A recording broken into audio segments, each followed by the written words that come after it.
Kalau saya melihatnya ini, ya millennials ya, yang pasti itu akan lebih knowledgeable. Ya. Knowledgeable dalam arti itu lebih terbuka, terekspos dengan berbagai macam informasi dari seluruh penjuru dunia. Dan juga penegakan hukum juga berubah ya. Kalau dulu kan era Orde Baru, awal-awal reformasi semuanya itu masih seperti tertutup dalam kepompong lah. Nah, sekarang ini semua informasi itu dapat kita ketahui dalam waktu hitungan detik ya. Kayak ada kejadian OTT di Palembang, dalam waktu hitungan detik itu seluruh dunia udah bisa tahu. Ada kejadian gempa di Taiwan, dalam waktu hitungan detik seluruh dunia udah tahu. Nah, ya ini membuat generasi muda, khususnya kaum milenial yang technological savvy ya, nah itu menjadi lebih reseptif terhadap situasi yang ada di dunia. Nah, sehingga mereka selalu bertanya, apakah pemerintah hari ini telah benar-benar melihat potensi saya? Apakah pemerintah hari ini benar-benar memperhatikan kebutuhan saya? Seiring majunya perubahannya dunia, kebutuhan manusia juga makin berubah ya. Kalau dulu handphone itu kan hanya kita telepon dan SMS. Sekarang kan sudah menjadi smartphone.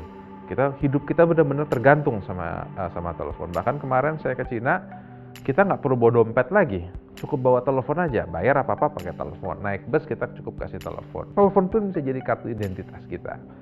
Nah, sehingga ya kebutuhan primer itu semakin melebar ya, bukan sandang pangan papan lagi ya. Menjadi teknologi itu menjadi salah satu kebutuhan. Nah, untuk memenuhi perubahan masa ya, pemerintah ya, dalam hal ini juga para politisi harus bisa mengerti kebutuhan generasi muda. Sehingga bukan hanya menggunakan platform-platform sosial media untuk as a social tool to market themselves ya, akan tapi justru menggunakan sosial media untuk mendengar, melihat, dan juga berbuat, sehingga kebijakan-kebijakan yang diproduksi oleh pemerintah dan DPR itu sesuai dengan apa yang diteriakan dan dihauskan oleh generasi muda dan masyarakat secara luas.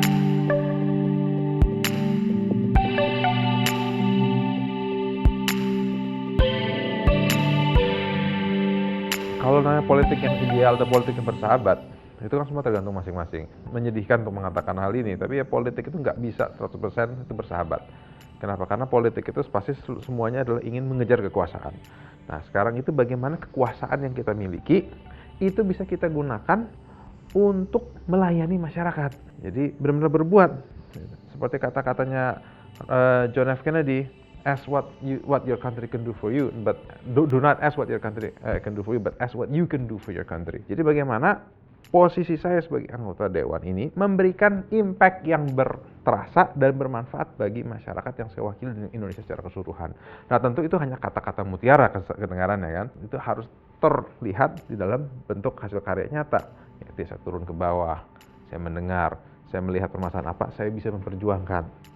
Nah, hasilnya gimana ya? Kita berjuang bersama-sama. Kadang-kadang saya melihat masalahnya apa, saya tahu apa yang dibutuhkan, saya tahu caranya bagaimana, akan tapi tidak bisa dikerjakan. Kenapa? Karena terhambat berbagai macam peraturan-peraturan. Harus begini dulu, harus ditender dulu, harus ini dulu, harus izin dulu. Nah, itu yang membuat kadang-kadang orang itu sepertinya stres. Karena aku ngeliat, loh ini permasalahan ini, solusinya ini, kenapa nggak bisa nyambung? Nah, cuman ya karena itulah ada birokrasi red tape yang harus kita laluin, harus kita kerjakan. Itulah proses pendewasaan yang saya alami.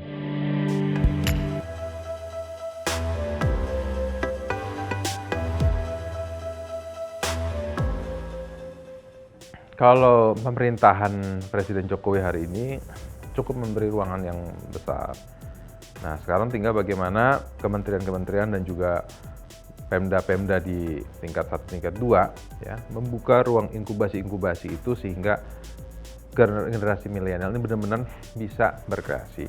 Karena potensinya banyak generasi muda Indonesia yang melihat permasalahan di perkotaan ya, urban problems, itu sudah ada solusinya. Akan tapi kekurangan funding ya, ketahan juga masalah regulasi, tidak mengerti juga tentang government relationnya seperti apa untuk mengurus-ngurus izin, pendekatan kepada masyarakat yang konservatif itu seperti gimana. Pemerintah ini harus bisa menjadi bridge. Nah, mungkin pemerintah nggak bisa terlalu aktif karena keterbatasan jumlah personil dan lain sebagainya.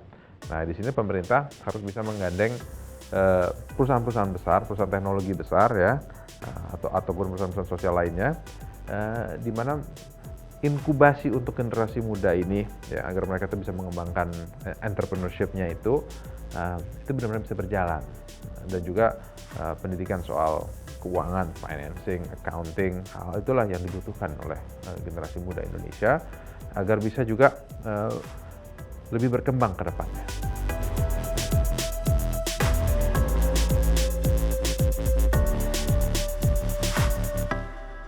Peluang lebih besar di kota besar ya, karena perputaran ekonominya lebih banyak, jumlah penduduknya lebih besar. Akan tetapi di daerah pun juga peluang juga tinggi.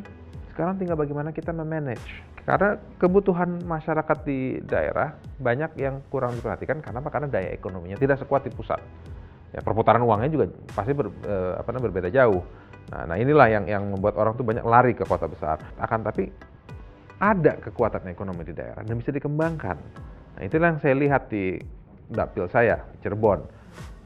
Potensi ekonominya tinggi, akses ke laut ada, jalur transportasi sudah dibangun. Tinggal mendorong agar lebih banyak lagi investasi diarahkan ke daerah sehingga perputaran roda ekonominya itu berjalan terus.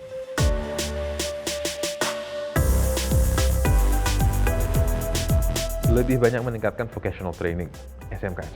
Jadi kita tuh menyiapkan generasi muda yang siap kerja, apakah itu di bidang industri otomotif kah, industri pertanian, atau industri berat, atau juga hospitality industri, ya restoran, kafe, bar, sampai dengan hotel. Nah, itu yang harus terus digenjot sehingga Indonesia itu ramah terhadap investasi, ramah terhadap turisme.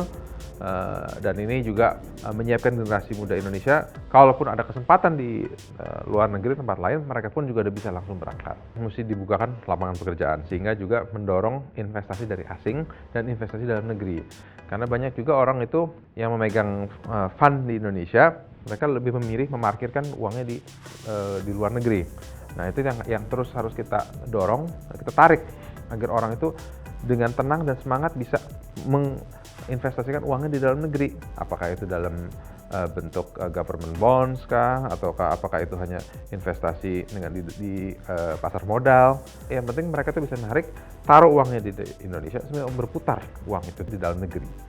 Karena ekonomi Indonesia itu nilainya lebih dari 8.000 triliun. Jadi setiap tahun itu 8.000 triliun yang berputar di Indonesia. Akan tapi APBN itu hanya sekitar 2.100 triliun. Jadi ada 6.000 triliun yang berputar karena 2.000 triliun itu berjalan dengan baik. Nah, untuk kita meningkatkan dari 8.000 menjadi 10.000 atau 12.000, ya, bukan hanya 2.000 yang APBN yang ditingkatkan, akan tapi juga dibutuhkan kepastian hukum, kestabilitas politik. Nah, sekarang permasalahan di Indonesia juga banyak orang itu selalu mengkaitkan kepastian hukum dengan kestabilitas politik. Sehingga orang itu kalau misalnya ada gonjang-ganjing sedikit, dolar langsung melonjak, orang langsung tarik investasi, tiba-tiba buang saham banyak. Padahal kalau kita lihat kayak misalnya di Thailand atau di Hong Kong ini sudah berapa lama tiap hari orang ribut sampai udah kayak mau perang. Akan tetapi ekonominya nggak berguncang, tetap aja pasar modal tetap berjalan, bank tetap berjalan. Itu karena satu kemajuan teknologi juga, sehingga tidak perlu fisik ada di sana untuk pengendalian perbankan, semua bisa online. Tapi yang lebih penting lagi karena ketenangan orang, karena ada kepastian hukum.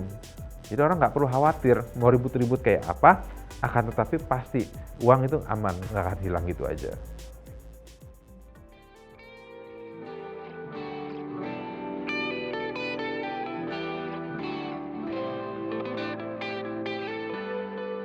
Kemampuannya diri sendiri gitu.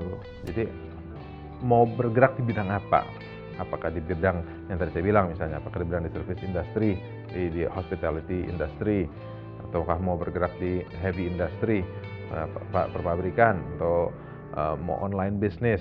Nah, hal itulah yang milenial itu, yang generasi muda kita ini ya harus bisa mengadaptasi dengan kebutuhan dan kemauan masyarakat ya, dengan perkembangan zaman, sehingga bisa langsung mendapatkan posisi di dalam struktural masyarakat.